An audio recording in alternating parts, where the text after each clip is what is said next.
Hello, Capricorn, Sun, Moon, Rising, and Venus signs. Kamusta kayo? Sana po ay nasa mabuti kayong kalagayan.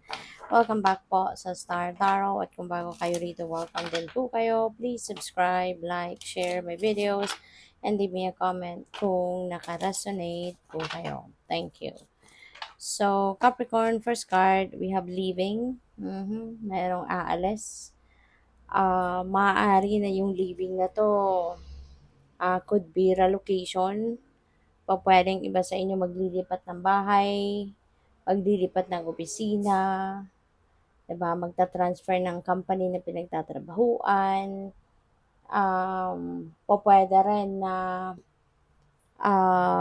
lugar ang iiwanan ninyo, 'di ba? Maaaring kayo ay magta-travel somewhere, puwedeng gano'n. This could be a relationship na iiwanan ninyo, puwedeng gano'n. Trabaho, career, 'no, negosyo, pero mga gano'n ang ganap. So, what else? We have windfall. Napakaswerte ninyo kasi merong windfall of money na dadating. So, pupuwede 'no, nang iiwanan ninyo dito financial difficulties, financial problems kasi magkakaroon na kayo ng windfall of money, 'di ba? So, dadating na yung swerte ninyo pagdating sa kaperahan. Kaya, yun, maaari na ang iba sa inyo rito is, going to um, be more prosperous, abundant, kaya iiwanan mo na yung financial hardships, no? Kasi may solusyon na, magkakaroon na kayo ng financial blessings. So, we have decisions and maaari na mayroong mga important decisions na gagawin kayo sa ngayon and that could be related to money. Kasi 'di ba, ang daming puwedeng dumating sa inyong pera with the windfall of money na 'to. So, pupuwede 'no, na yung desisyon na 'yan related sa kung saan ninyo ilalagak ang pera, papaano ninyo ima-manage yung inyong pera, mga gano'n ba? So, siguro pagma-manage 'no, regarding pagma-manage 'yan ng kaperahang dadating or pupuwede rin na related 'yan dito sa living energy. Kasi baka kayo ay, nag-iisip pa, 'di ba, kung saan kayo pupunta, where are you, moving to, yung gano'n. So, by the way, maraming salamat for subscribing and if you haven't subscribed yet, subscribe na kayo. And also, maraming salamat din for not skipping the ads. Malaking bagay yan sa akin. And also, please click the join button sa baba ng video kung gusto ninyo na mag-join kayo sa membership. Okay? Salamat! So, we have Two of Pentacles. Ayan. So, ang sipag din ninyo, no? Capricorn. Parang madalas nakakakuha tayo ng ganitong energy na multitasking, ang dami mong ginagawa, ang dami mong inaasikaso, you've been busy, ganyan. So, kaya nire-remind kayo, ng energy na to, na you need to bring the balance back in your life. Okay?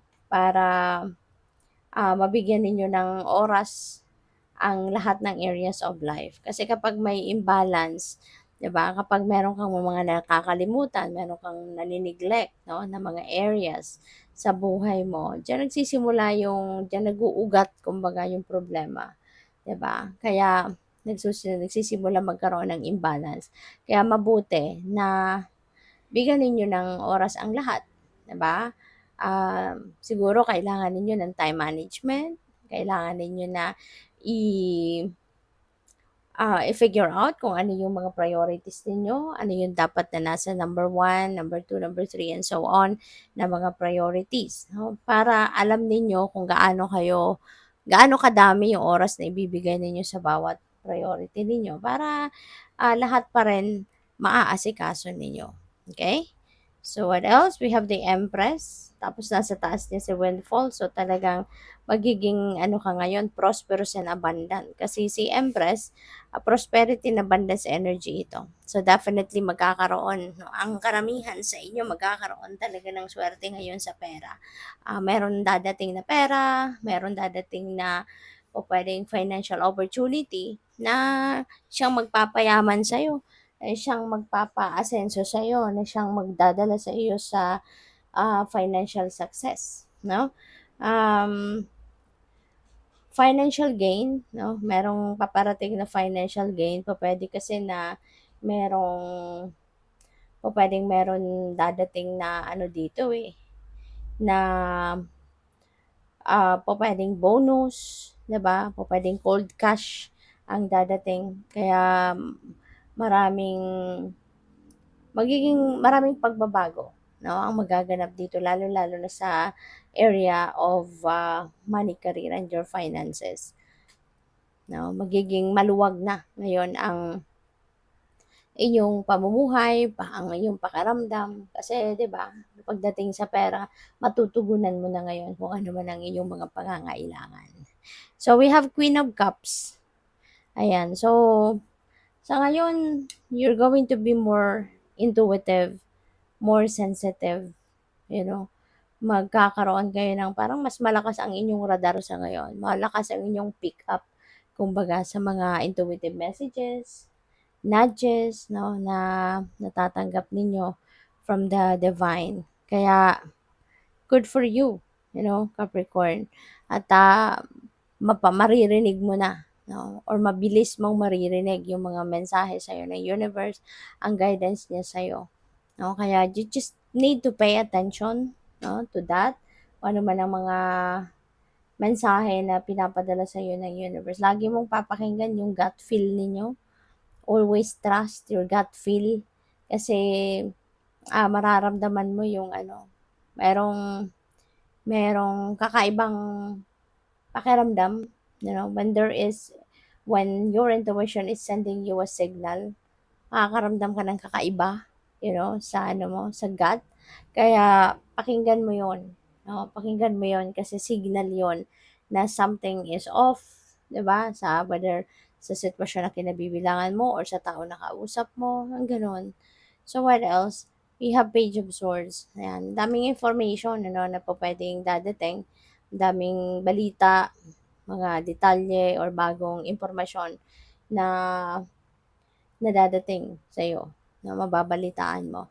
Puwedeng makakatulong 'yan, 'no, sa ninyo, mga pagdedesisyon, yung mga impormasyon na 'yan. It could help you clear up your mind, and therefore you can make up your decision.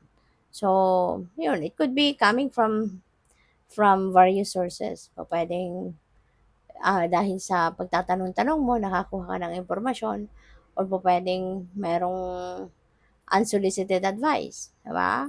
Maaaring merong magbibigay na lang sa'yo ng advice, hindi mo man hinihingi.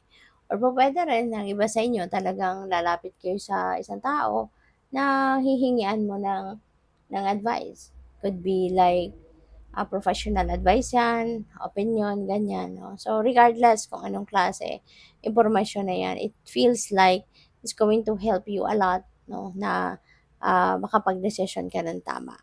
Okay? Good luck. Thank you for watching. Love and light. Namaste.